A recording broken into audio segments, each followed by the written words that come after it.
Não, eu tô com o ventilador aqui. Tá saindo para você? Não, aqui não. Tá não, né? Então tá de boa.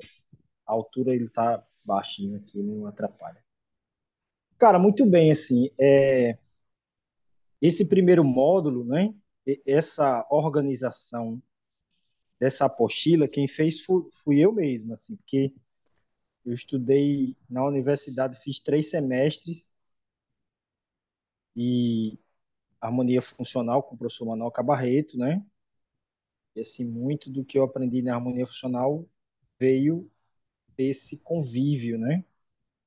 Dessas 3 matérias que eu paguei, harmonia funcional um, 2 e 3. Aí depois, na minha própria vivência, eu fui desenvolvendo uma forma de ensinar, fui passando isso para meus alunos, aplicando algumas coisas e criei aqui um próprio método para eleger a ordem que eu vou ensinar isso para os meus alunos, tá? Então, deixa eu abrir um Word aqui, escrevendo. Gosto de ir escrevendo durante a aula. Nesse primeiro módulo, 5 assuntos são importantes. Talvez eu fale algumas coisas aqui que você já saiba, né? Mas eu preciso que você saiba de uma forma acadêmica, digamos assim, né?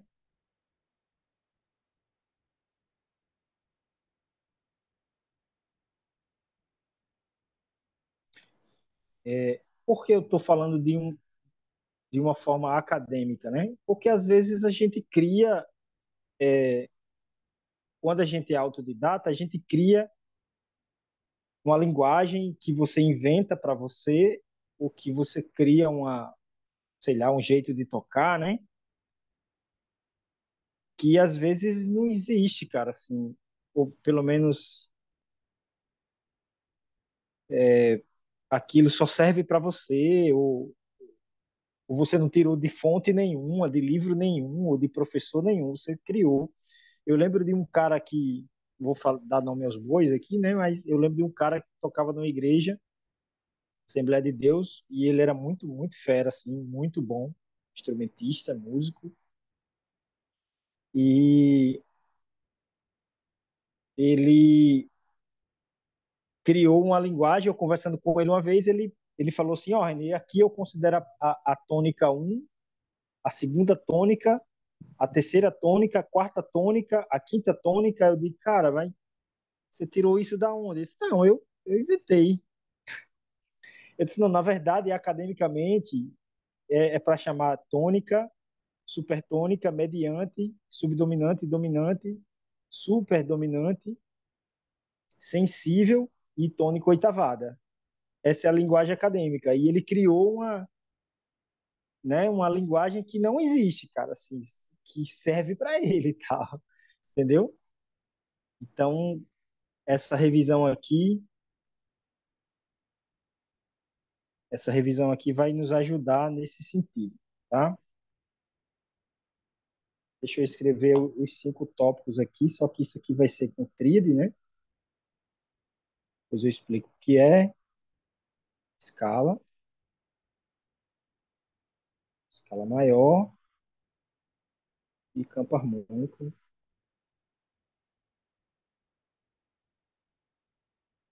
também com tríade. Eu devia estar vendo sua tela?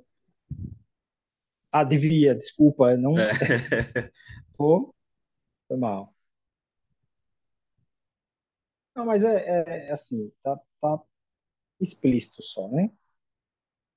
Beleza. Muito bem. Pronto. Esses são os 5 temas, né? A gente viu lá, eu mandei uma apostila para você. Deixa eu ver se eu acho facinho aqui essa apostila. Eu tô com ela, eu tô com ela aqui também. Vou abrir ela aqui.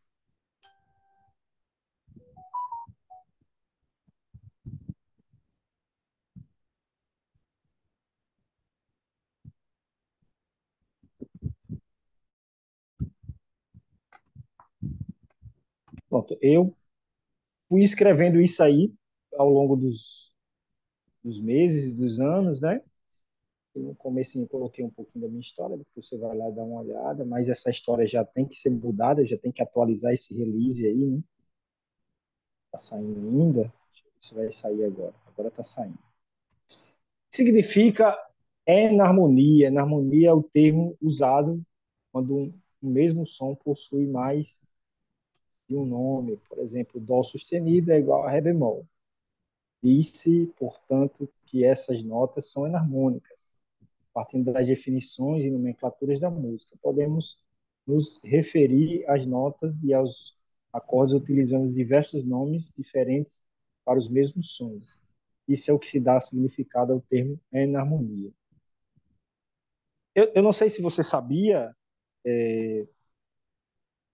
Rubens, que o dó sustenido e o ré bemol não tinham a mesma frequência. Uma nota é uma altura em hertz. É uma frequência, como a frequência de um rádio. Tem a frequência de um Sim. rádio, você coloca vírgula, não sei. O som de um instrumento musical, uma nota cantada, um teclado, é uma frequência em hertz. O dó sustenido, ele não era igual ao ré, né? Ele se tornou depois que ele se tornou a mesma frequência. Por exemplo, digamos que aqui o dó tem uma frequência, o ré tem uma outra frequência, o dó sustenido era como se fosse aqui assim, ó. O dó Mais pro lado do sustenido ré. ele era aqui e o ré bemol era aqui. A gente chama isso de temperamento, né? O temperamento não era igual, principalmente ali pelo período barroco, né? E aí teve um momento que juntaram o temperamento, fizeram com que essas duas notas se transformassem em harmônicas, se transformassem com a mesma frequência. E o cara que fez isso se estabelecer se chama Johann Sebastian Bach, que é um músico protestante, né, evangélico, viu? Servo de Deus, que na verdade, na minha concepção, é o maior músico de todos os tempos que já pisou na face da terra, que Deus já criou um ser humano que disse assim, esse aqui vai nascer para música, foi esse cara. Ninguém no mundo nunca foi tão genial contra Johann Sebastian Bach. E o que Bach fez? Bach escreveu logo 24 obras em todas as tonalidades. Ele escreveu, se eu não estou enganado no número aqui, mas eu estou falando aqui o que eu lembro das aulas na universidade. Então, depois eu posso conferir de uma forma e dar as referências para você. Mas, Ele não é o mais famoso, né? Na área da música. Você rapaz, tem rapaz, Beethoven, que. rapaz, para o meio popular, não. Ele é conhecido no meio acadêmico. Sim. Ele é como se fosse pai de Beethoven e Mozart, cara. Esses caras foram geniais, mas Bach foi mais. Bach foi mais genial. Tanto em quantidade de obras criadas, quanto em complexidade de obras criadas, né? E aí ele pegou, então, para se estabelecer, né? Ele criou todos esses composições dele para estabelecer o temperamento, para estabelecer essa frequência. E era tanto que existia um tipo de gênero musical chamado de suítes, que quando você ia tocar numa corte, né, eu tocava laúde, que é aquele instrumento parece uma casca de tartaruga, não sei se você já viu nos filmes, que o braço, Já, a cabeça é tortinha, pronto. é, Ali se usava a mesma afinação, então ele afinava o instrumento em Ré maior, né? E perdão, ele afinava o instrumento e tocava todas as obras em Ré maior. Então, quando tem uma obra, assim, uma suíte, que é um conjunto de obras, de danças, se tocava tudo no mesmo tom, porque tinha esse ajuste microtoma, microtonal aí, que para você fazer isso, dá uma pausa e fazer isso de ouvido, ajustar todas as cordas, para depois mudar o tom durante um baile, Na corte não podia, então você tinha que tocar tudo no mesmo tom. E nem tinha Só que outro instrumento, depois só tinha um. é, é, era um conjunto de instrumentos, mas assim, a questão era a afinação. Então, quando você afinava o seu instrumento para tocar e o dó sustenido tinha essa afinação, você tem que tocar tudo no mesmo tom, cara. Isso era uma situação necessária. Quando se juntou, aí você poderia modular a música na hora que você quisesse, né? Existem alguns é, instrumentos, como o violino, o cello e outros instrumentos que não têm os trastes, então eles também ainda são microtonais e também têm um temperamento que você pode fazer esse ajuste aí, né? Mas o nosso ouvido já se acostumou com essa concepção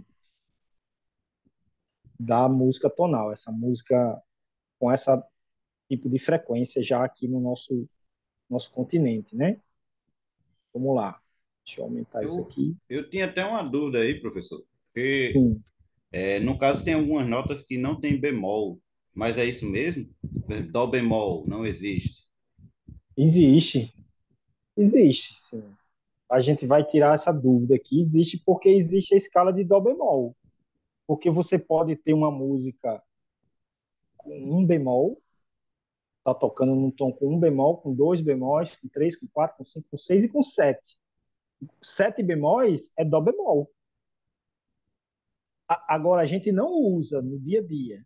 Não é uma coisa que a gente usa no dia a dia. Não é uma coisa que você usa na música popular. Entendeu? Mas você, por exemplo, eu não me lembro de ter tocado uma música em dó bemol. Por que É você não porque, toca uma pronto. música? Por que você não toca uma música em dó bemol? Porque é mais fácil você descrever o si, cara. Aham. Porque o dó bemol é o si, né? Então, assim, Então, todas as notas teriam o bemol, né, no caso. Não é todas só. têm, Porque, todas têm. coincidentemente, no exercício, os bemóis eles coincidiam com o sustenido, né? Aí eu fiquei na dúvida, será que Sim, a nota que não é sustenido não tem bemol? Mas não. então, beleza, Tem, está tem. respondido. Não é usual, né? Não é usual. Vamos lá. Olha só, eu criei essa tabela aqui para você ter essa dimensão, né? De como se entender essa tabela da enarmonia, né? Aqui Isso. nós temos no meio a escala, Dó, Ré, Mi, Fá, Sol, Lá, Si, Dó, uma oitava, 8 notas, e entre elas nós vamos ter as notas sustenidas e bemóis, né? Então, Dó sustenido, Ré bemol, né? Se eu estou em Dó sustenido, escrevendo, compondo a música na partitura, e quero aumentar meio tom desse sustenido, aí você vai e coloca o Dó dobrado sustenido, né? Que é igual ao Ré. Se eu estou num Ré bemol e baixo meio tom, eu fico um Ré dobrado bemol, que é igual a um Dó. Agora, por que eu preciso entender isso aqui, né, cara? Por que isso aqui é importante, né? Principalmente em algumas escalas e principalmente nos sustenidos e nos diminutos e meio diminutos. Quando nós formos tratar da formação dos acordes dos meio diminutos e diminutos, é importante entender os dobrados sustenidos e dobrados bemóis. Se você não entender isso, fica um pouquinho complicado entender a formação de alguns acordes. Entender que a forma com que o músico enxerga no dia a dia é uma coisa, a forma acadêmica é outra, né? Se você for fazer uma prova de música, de um concurso, você tem que escrever de acordo com a academia, né? Se você está no dia a dia, você cria macetes para não precisar ser tão burocrático e tão acadêmico no dia a dia. No dia a dia é praticidade, né? Mas é legal conhecer o beabá mesmo como é, né? Eu sempre estudei de uma forma muito acadêmica. Então, baseado nisso aqui, eu coloquei alguns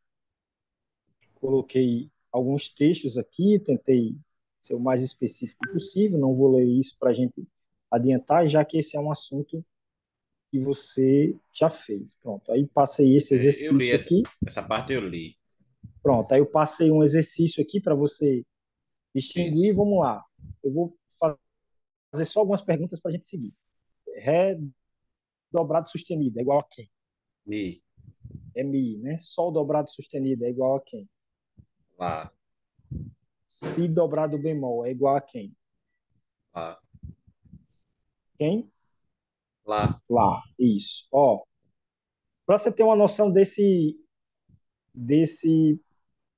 dobrado bemol, dá um exemplo rápido aqui. A gente vai tratar isso com um pouco mais de propriedade lá na frente. Dó, mi bemol, sol bemol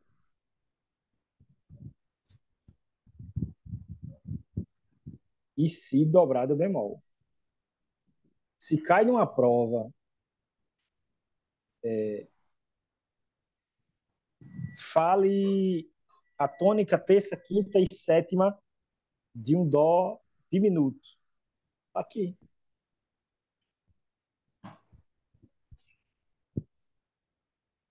Tônica, certo? Bemol 3, terça menor. Esse mesmo. Bemol 5 e sétima diminuta.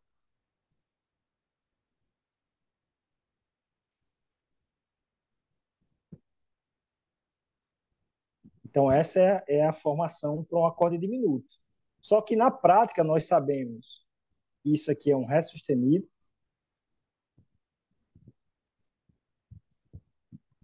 aqui é um Fá sustenido